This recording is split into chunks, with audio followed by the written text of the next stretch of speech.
Hello everyone, welcome to this channel. तो आज हम लेके आए हैं लेक्चर नंबर 8 और आज हम डिस्कस करने वाले हैं कैपेसिटेंस। अब इस लेक्चर के दो सेगमेंट होने वाले हैं। पहले सेगमेंट में हम कॉन्सेप्ट्स यहाँ पे सीखने वाले हैं जो इंपॉर्टेंट हैं जेईई मेंस के लिए, और उसके बाद प्रीवियस ईयर्स के क्वेश्चंस दूसरी वीडियो में हम डिस्कस करेंगे। यदि आप हमें इस सीरीज़ को अब तक फॉलो कर रहे हैं जेईई मेंस आने के इतना नज़दीक तक, तो कॉन्ग्रेचुलेशंस, आपका जो जेईई मेन है वो काफ़ी अच्छा जो है वो जाने वाला है, क्योंकि आपने इतनी मेहनत करी है तो इस मेहनत का फल आपको ज़रूर मिलेगा। और यदि आप इस चैनल पर नए हैं तो आप इस चैनल को सब्सक्राइब कीजिए ज़रूर। तो सबसे पहले हम पढ़ने जा रहे हैं कैपेसिटेंस के बारे में। तो कैपेसिटेंस को कैसे डिफाइन किया जाता है, तो मान लीजिए हमारे पास दो कंडक्टर्स हैं, कैसी भी शेप हो, डज नॉट मैटर, और उनके बीच में कुछ ना कुछ सेपरेशन है, और उन कैपेसिटर्स के ऊपर सेम मैग्नीट्यूड के ऑपोजिट नेचर के चार्जेस रखे हैं। तो उस सिस्टम का कैपेसिटेंस डिफाइन किया जाता है C is equal to Q divided by V, where Q is the magnitude of charge on any of the conductor divided by potential difference between them. यह है पोटेंशियल डिफरेंस, यह आपके पास charge उन दोनों conductors के ऊपर कितना है, किसी एक के ऊपर आप बता दीजिए मैग्नीट्यूड Q अपॉन V। ये कैपेसिटेंस इसको कहा जाता है, इसको कहा जाता है कैपेसिटेंस। इसका जो यूनिट है वो यूनिट है फैरेड, और इसे आप कूलम पर वोल्ट से इसका डायमेंशन फॉर्मूला भी निकाल सकते हैं। अब यहाँ पे आप देखिए कुछ हमारे पास सिस्टम है। एक हमारे पास सिस्टम है स्फीयर, एक स्फीयर है और आइसोलेटेड स्फीयर जिसका रेडियस है r। तो उसका कैपेसिटेंस होता है C is equal to 4 pi epsilon naught into r। ये आप याद रखें। और आपके पास अब हम सीखते हैं पैरेलल प्लेट कैपेसिटर के बारे में। Parallel plate capacitor, parallel plate capacitor, ये सबसे ज़्यादा इंपॉर्टेंट है जेईई मेन के लिए। तो आप सीखिए क्या यहाँ पे हो रहा है। तो हमारे पास दो मेटल की प्लेट्स हैं, और उन दोनों मेटल की प्लेट्स के बीच में जो है हम मान रहे हैं पहले एयर है यहाँ पे। इन दोनों का जो क्रॉस सेक्शनल एरिया है वो A के बराबर है, और इसके ऊपर जो चार्ज है वो प्लस Q है, और यहाँ पे चार्ज जो है माइनस Q है। कैपेसिटर के अंदर जो चार्ज होता है वो अंदर वाले सरफेस की तरफ होता है, ये भी आप याद रखें। तो यानी कि यहाँ कंडक्टिंग प्लेट्स होने के बाद भी सिंगल लेयर ऑफ चार्ज हमें मिल रही है, बिकॉज ये आइसोलेटेड सिस्टम नहीं है। आइसोलेटेड प्लेट होती तो दोनों तरफ चार्ज होता, ये आइसोलेटेड नहीं है, दोनों साथ साथ रखे हैं, तो चार्जेस इनके अंदर वाले सरफेस पर ही एग्जिस्ट करते हैं। इनके बीच का सेपरेशन मान लीजिए D के बराबर है, अंदर है एयर, तो इनका कैपेसिटेंस होता है epsilon naught A by D के बराबर। ये इसका कैपेसिटेंस होता है। यहाँ पॉजिटिव चार्ज है, नेगेटिव चार्ज है, तो यहाँ पे एक इलेक्ट्रिक फील्ड एग्जिस्ट करता है, और जिसकी वैल्यू होती है कांस्टेंट, और उसकी वैल्यू आती है आपके पास सिग्मा अपॉन एप्सिलॉन नॉट के बराबर। सिग्मा अपॉन एप्सिलॉन नॉट इसका वैल्यू होता है। सिग्मा को हम लिख सकते हैं Q upon A। So Q upon A epsilon not is the electric field between the plates of the capacitor. यदि आप पोटेंशियल डिफरेंस लिखना चाहते हैं इन प्लेट्स के बीच में, तो आप यहाँ लगा सकते हैं, बिकॉज यूनिफॉर्म इलेक्ट्रिक फील्ड है, तो potential difference is equals to E into D, यानी कि QD upon A epsilon naught आपको पोटेंशियल डिफरेंस मिल जाएगा। अब ये दोनों प्लेट्स हैं, इनके ऊपर ऑपोजिट चार्जेस हैं, तो ये एक दूसरे को अट्रैक्ट करते हैं। यदि हम एक प्लेट पर फोर्स देखना चाहें कि कितना फोर्स लगता है एक प्लेट के ऊपर, तो हम कह सकते हैं कि एक प्लेट का electric field into charge of another plate. तो एक प्लेट का इलेक्ट्रिक फील्ड कितना है, sigma upon 2 epsilon naught into दूसरे का चार्ज कितना है, सिग्मा इंटू A। तो आपको ये मिल जाता है sigma square upon 2A epsilon naught into D। ये फोर्स ऑन ईच प्लेट आपको मिल जाएगा। This is force on each plate.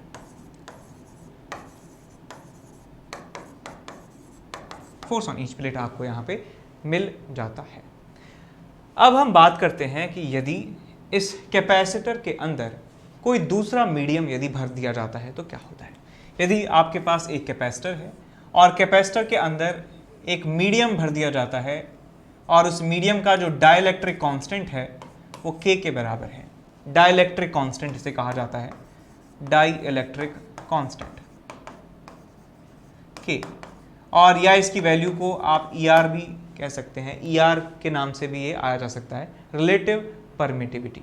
ठीक, तो ऐसे कैपेसिटर का जो कैपेसिटेंस होता है C डैश, वो होता है आपके पास K epsilon naught A by D, K epsilon naught A by D. और यहाँ पे आप ऐसे याद रख सकते हैं कि जहाँ जहाँ एप्सिलॉन नॉट आएगा वहाँ पे K इंटू एप्सिलॉन नॉट आप लगा दीजिए, तो आपका मीडियम भी जो है वो सॉर्ट आउट हो जाएगा।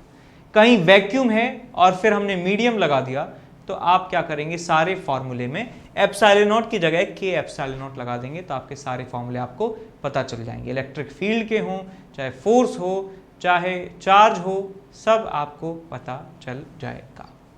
ठीक है साहब। अच्छा, चार्ज की बात और बता देता हूँ आपको कि ये जो है प्लेट पर जो चार्ज है वो चार्ज हो जाता है Q dash is equal to Q naught 1 minus 1 by के।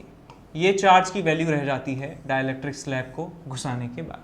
डाइलेक्ट्रिक स्लैब घुसा देते हैं, मीडियम भर देते हैं, तो इस कैपेसिटर की प्लेट पर चार्ज हो जाता है ये Q dash is equal to original charge before inserting the dielectric into 1 minus 1 by K, इतना चार्ज रह जाता है। अच्छा, अब हो सकता है कि हम डाइलेक्ट्रिक जो ये मीडियम है इसको कंप्लीटली फिल ना करें, कैपेसिटर के साइज के बराबर डाइलेक्ट्रिक स्लैब ना हो, छोटी स्लैब हो, तो क्या होता है। तो यहाँ पे फॉर्मूला ये है कि आपके पास एक कैपेसिटर है, कैपेसिटर का जो प्लेट्स के बीच का सेपरेशन D है, और हम इनके बीच में कहीं भी एक T थिकनेस का एक डाइलेक्ट्रिक स्लैब घुसा देते हैं। इसका थिकनेस जो है वो T के बराबर है, डाइलेक्ट्रिक कांस्टेंट जो है K के बराबर है। तो हमारे इस नए कैपेसिटर का कैपेसिटेंस होता है A एप्सिलॉन नॉट या epsilon naught A divided by D minus T plus T by K। ये इसका कैपेसिटेंस होता है। इस पे बेस्ड काफ़ी क्वेश्चंस आए हुए हैं, बहुत ज़्यादा इंपॉर्टेंट है ये, ठीक, याद रहेगा। आगे चलते हैं कि चार्जिंग ऑफ कैपेसिटर पढ़ते हैं। चार्जिंग ऑफ कैपेसिटर,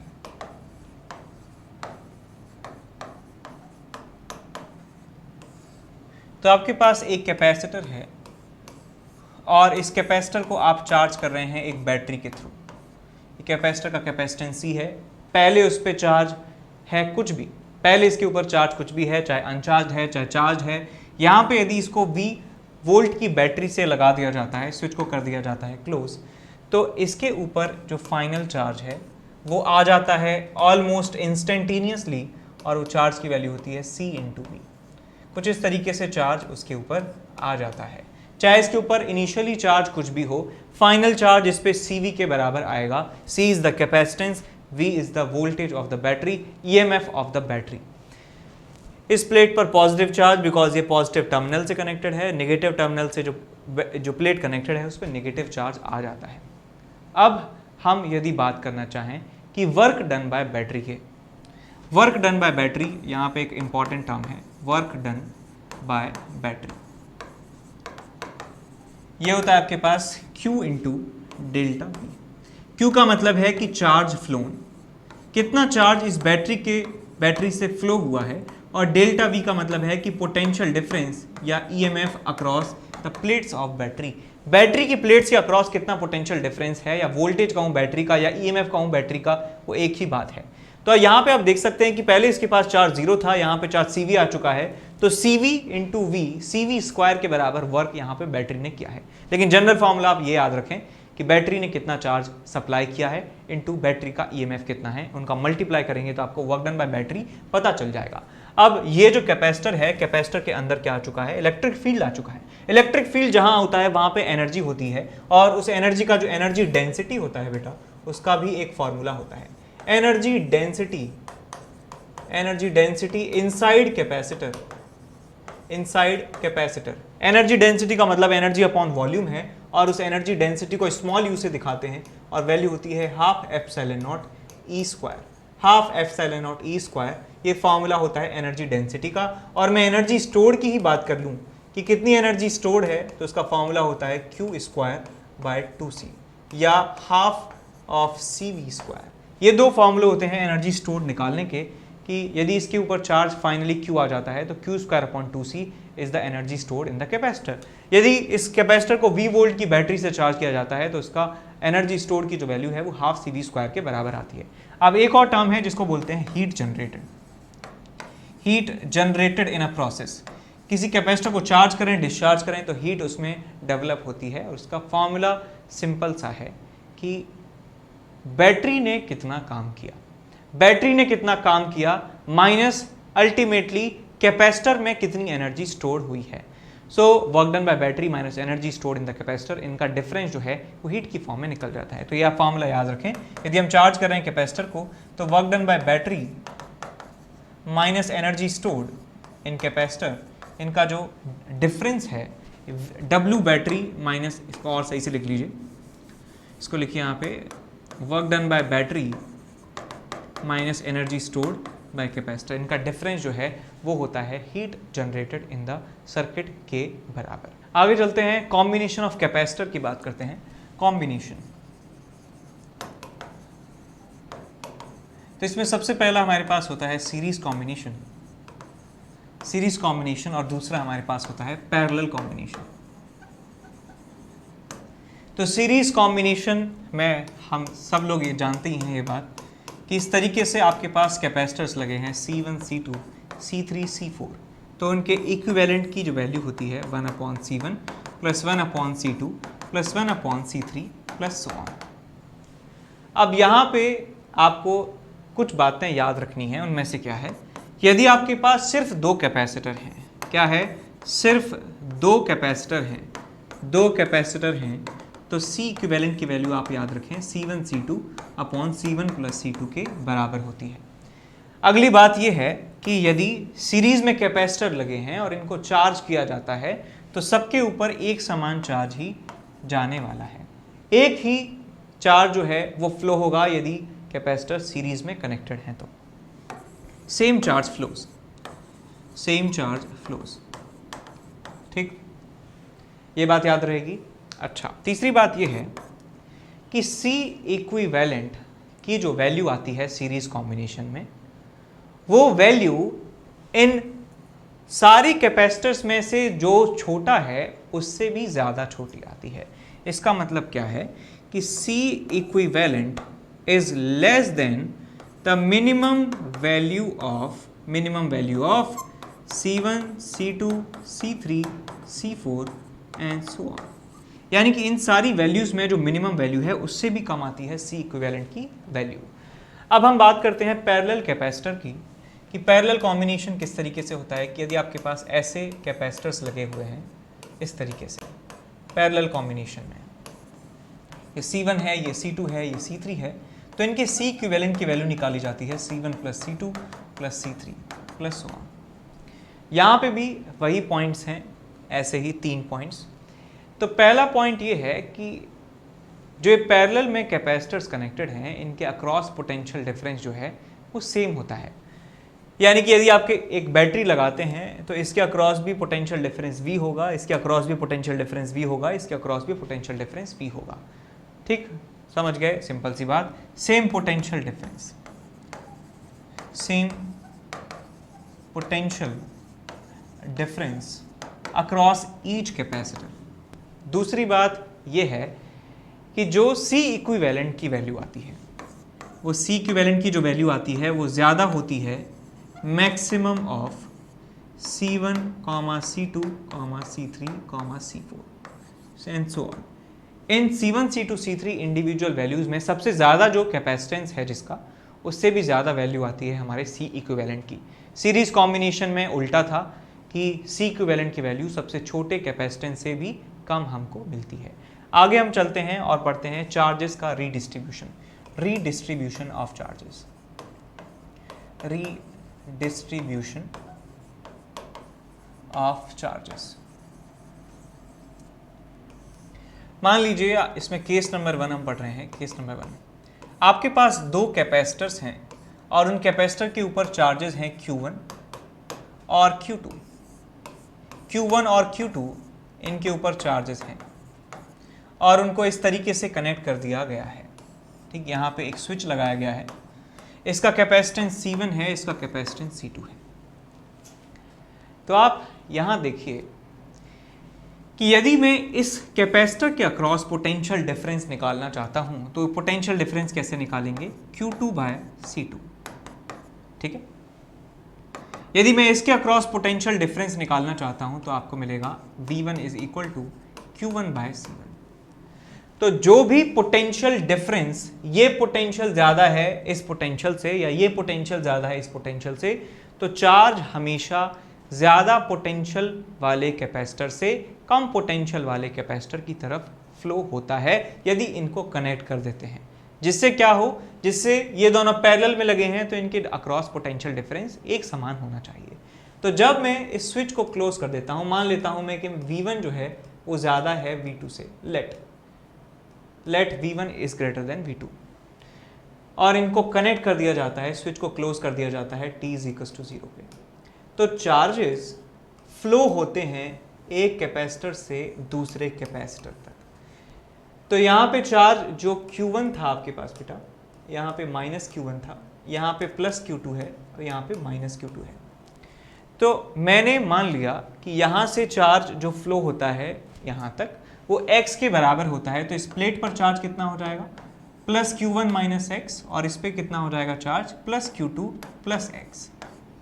ठीक बात। और ऐसे ही हम सामने वाली प्लेट्स पर भी चार्ज बता सकते हैं कि यहाँ पे -x है तो यहाँ पे +x हो जाएगा, और यहाँ पे +x है तो ये यहाँ पे -x हो जाएगा। ठीक, ये सिचुएशन है। तो ये तब तक होगा चार्जेस का रीडिस्ट्रीब्यूशन जब तक कि पोटेंशियल इनके बराबर नहीं हो जाते। अब इनका और इनका पोटेंशियल जो है बराबर होना चाहिए, तो यानी कि Q1 - x divided by C1 is equal to Q2 + x divided by C2। ये कंडीशन आप लगा सकते हैं। यहाँ से आपको x की वैल्यू पता चल जाएगी कि कितना चार्ज यहाँ से यहाँ आया है, और उस चार्ज की वैल्यू पता चलने से कितना चार्ज फ्लो हुआ है, आप इस पे फाइनल चार्ज निकाल सकते हैं, इस पे फाइनल चार्ज निकाल सकते हैं। ठीक है। अब इसका दूसरा केस हमें देखना है कि यदि हम इन पोलैरिटी को पॉजिटिव को एक तरफ की जगह इसका पॉजिटिव इसके नेगेटिव से कनेक्ट करते हैं तो क्या होता है। केस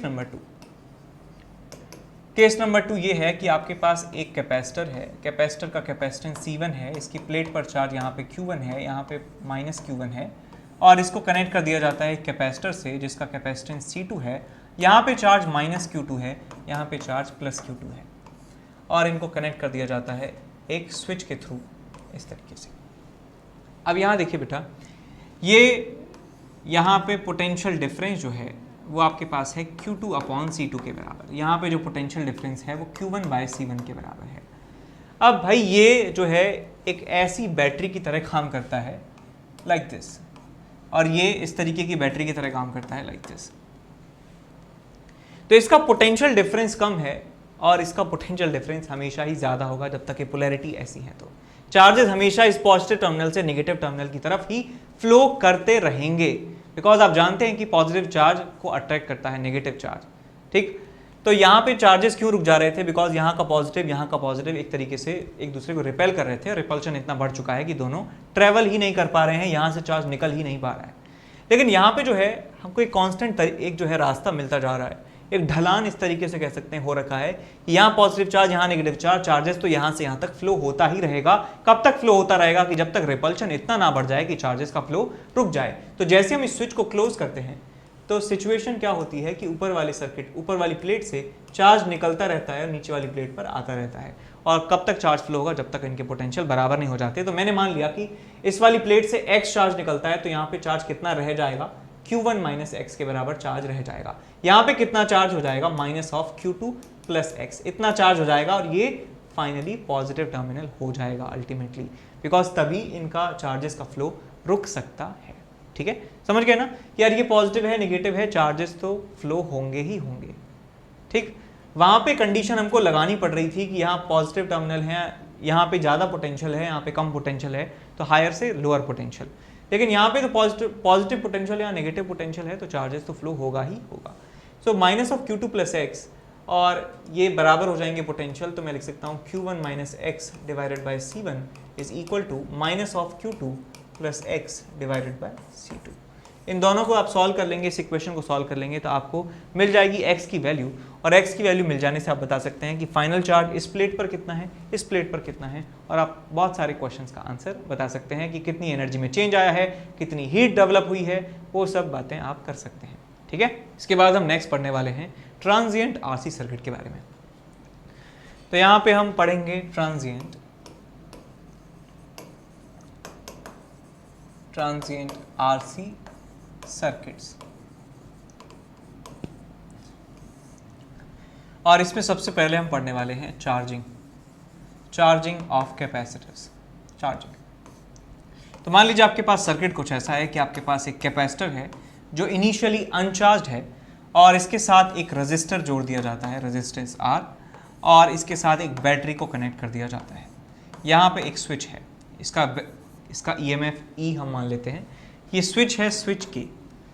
तो बताइए चार्ज अभी इस इंस्टेंट पर कितना है, 0 के बराबर है। तो t इज इक्वल टू 0 पर चार्ज की जो वैल्यू है वो 0 के बराबर है। और मैं आपको बता देता हूं कि काफ़ी समय के बाद at t tending to infinity, काफ़ी समय के बाद जो चार्ज की वैल्यू हो जाती है वो हो जाती है C इंटू ई के बराबर। इतना चार्ज फाइनली इस कैपेसिटर के ऊपर आ जाता है। और किसी जनरल टाइम पर, किसी time t is equal to T पर, किसी time t is equal to T पर जो चार्ज की वैल्यू होती है वो आती है आपके पास Q is equal to CE 1 minus E raise to the power minus T by RC। ये आपके पास वैल्यू आती है। और यहाँ पे जो RC है उसको कहा जाता है tau. Tau is time constant और CE 1 minus E raise to the power minus T by RC। इस तरीके से जो चार्ज है वो वेरी करता है इस कैपेसिटर के ऊपर यदि इस सर्किट को क्लोज कर दिया जाता है। तो t बराबर 0 पे चार्ज है 0, t is equal to infinite पे चार्ज है CE के बराबर। और जो आपके पास किसी instant, general instant t is equal to T पे जो चार्ज की वैल्यू है वो CE 1 minus E raise to the power minus T by RC की तरह वेरी करती है। अब सिमिलरली हम बता सकते हैं पोटेंशियल डिफरेंस के बारे में भी कि पोटेंशियल डिफरेंस होता है कितना, Q बाई C के बराबर। तो प्रोपोर्शनल टू Q आपको रिजल्ट यहाँ पे मिलने वाला है। Potential initially 0 potential difference, t tending to infinite पे पोटेंशियल डिफरेंस कितना हो जाएगा, CE के बराबर कितना होगा, V is equal to V के बराबर ही हो जाएगा Q by C, CE by E, तो यानी कि E के बराबर हो जाएगा V is equal to E। और किसी जनरल इंस्टेंट पर कितना हो जाएगा आपके पास, ये हो जाएगा आपके पास E 1 minus E raise to the power minus T by RC। ये इस तरीके से जो पोटेंशियल डिफरेंस है इस कैपेसिटर के अक्रॉस वो वेरी करता है। यदि हम बात करें करंट की वैल्यू होती है dq बाई dt। तो करंट यहाँ पे इनिशियली 0 होता है, करंट फाइनली जो है वो हो जाता है आपके पास, करंट इनिशियली जो है E बाय R होता है, करंट फाइनली हो जाता है इसमें 0 के बराबर। और करंट किसी जनरल इंस्टेंट पे वेरी करता है कुछ इस तरीके से E by R E raise to the power minus T by RC। ये वेरिएशन होते हैं इन तीन क्वांटिटीज के। करंट की वैल्यू ये, पोटेंशियल डिफरेंस अक्रॉस कैपेसिटर ये, और इस कैपेसिटर के ऊपर चार्ज इस तरीके। यदि आप इनके ग्राफ देखना चाहते हैं तो ग्राफ आपको मिलेगा कुछ इस तरीके से। मैं चार्ज का ग्राफ बनाना चाहूँ Q वर्सेस टाइम t का, तो ग्राफ मिलता है कुछ इस तरीके से। और फाइनल जो चार्ज है वो कितना हो जाएगा, CE के बराबर। यदि आप पोटेंशियल डिफरेंस का ग्राफ बनाना चाहते हैं तो पोटेंशियल डिफरेंस का ग्राफ भी इस चार्ज के ग्राफ जैसा ही बनता है। टाइम के साथ ग्राफ बनेगा कुछ इसी तरीके से। और आप करंट का ग्राफ टाइम के साथ बनाना चाहते हैं तो करंट का ग्राफ टाइम के साथ मिलता है, करंट का ग्राफ टाइम के साथ मिलता है लाइक दिस। तो इस तरीके से ग्राफ आपको चार्जिंग वाली स्टेज में मिलते हैं। अब हम पढ़ते हैं discharging of capacitor through a resistance. तो सेकंड हमारे पास है डिस्चार्जिंग। डिस्चार्जिंग में क्या होता है कि आपके पास मान लीजिए एक कैपेसिटर है और कैपेसिटर के ऊपर जो है वो चार्ज है already, plus Q0 minus Q0 ये चार्ज है। एक रेजिस्टर यहाँ पे लगाया हुआ है और इस रेजिस्टर के साथ इसको कनेक्ट किया गया है। यदि मैं इनिशियली कंडीशन की बात करूं t इज इक्वल टू 0 की, तो चार्ज इस कैपेसिटर पर कितना है, Q0 के बराबर। और t टेंडिंग टू इनफाइनाइट की बात करूं तो चार्ज इस कैपेसिटर पर कितना हो जाएगा, 0 के बराबर। और t is equal to t की बात करें तो चार्ज की वैल्यू आती है आपके पास Q is equal to Q0 E raise to the power minus T by RC। यहाँ पे जो RC टर्म है इसको टाइम कांस्टेंट कहा जाता है, टाउ इसका सिंबल है। यदि मैं पोटेंशियल डिफरेंस की बात करूं इस कैपेसिटर के अक्रॉस, तो पोटेंशियल की वैल्यू आती है इनिशियली जो आपके पास पोटेंशियल डिफरेंस है वो किसके बराबर है, Q नॉट बाय सी के बराबर। फाइनली जो पोटेंशियल डिफरेंस है वो हो जाता है 0 के बराबर, और किसी टाइम इंस्टेंट t पर आप देखना चाहते हैं तो वो इस तरीके से वेरी करता है Q naught by C into E raise to the power minus T by R C. और इसको आप ऐसे भी लिख सकते हैं कि v is equal to V naught E raise to the power minus T by R C के बराबर। और यदि हम करंट देखना चाहते हैं तो करंट इनिशियली होता है इसमें Q naught by C divided by R. ये करंट की वैल्यू होती है t इज इक्वल टू 0 पे। अल्टीमेटली जब पूरा एनर्जी खत्म हो जाता है तो करंट हो जाता है 0 के बराबर, और किसी जनरल इंस्टेंट पर यदि आप करंट की वैल्यू देखना चाहते हैं तो वो है value Q naught upon R C into E raise to the power minus T by R C, ये वैल्यू होती है। और इसको आप ऐसे भी लिख सकते हैं I is equal to I naught E raise to the power minus T by R C. इस तरीके से करंट वेरी करता है, इस तरीके से आपका पोटेंशियल डिफरेंस वेरी करता है, और इस तरीके से आपका चार्ज जो है वेरी करता है। इन तीनों के ग्राफ जो हैं उनका शेप बिल्कुल सेम रहता है, एक्सपोनेंशियली डिक्रीजिंग ग्राफ है ये।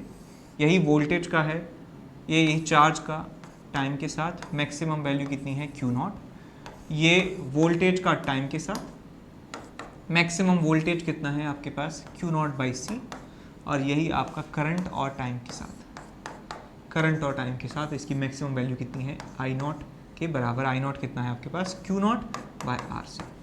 ठीक, तो इस तरीके से ये हुई कि बात चार्जिंग की और डिस्चार्जिंग की। हेलो बच्चों, जो 11th से 12th मूविंग स्टूडेंट्स हैं और जो इस साल IIT JEE एडवांस क्रैक करना चाहते हैं बच्चों, उनके लिए बहुत ही बेहतरीन बैच स्टार्ट होने वाला है अनअकैडमी पे, इवॉल्व बैच, जो कि 7 अप्रैल से स्टार्ट हो रहा है। यानी कि JEE 2022 में जिनको अपना एग्ज़ाम देना है उनके लिए बैच है। ठीक है बच्चों, और इस बैच में पढ़ाने वाली जो टीम है वो कोटा की टॉप फैकल्टीज़ की टीम है। ठीक है ना, सभी टीचर्स कोटा की टॉप फैकल्टी हैं, और इस साल यानी कि इस करंट ईयर में इस टीम ने बेस्ट रिजल्ट दिए हैं, और ये अनअकैडमी की नंबर 1 टीम है बच्चों। तो मैं आपको यही कहूँगा कि ये बैच आपके लिए बहुत ही बेनिफिशियल है, और जब भी आप इसको सब्सक्राइब करोगे तो NKC सर लाइव करके कोड डालना मत भूलिएगा, उससे आपको 10% का डिस्काउंट मिलेगा। ठीक है बच्चों, जल्दी से जल्दी इस बैच को ज्वाइन कर लीजिए, ये आपके लिए बहुत ही बेनिफिशियल प्रूव होगा।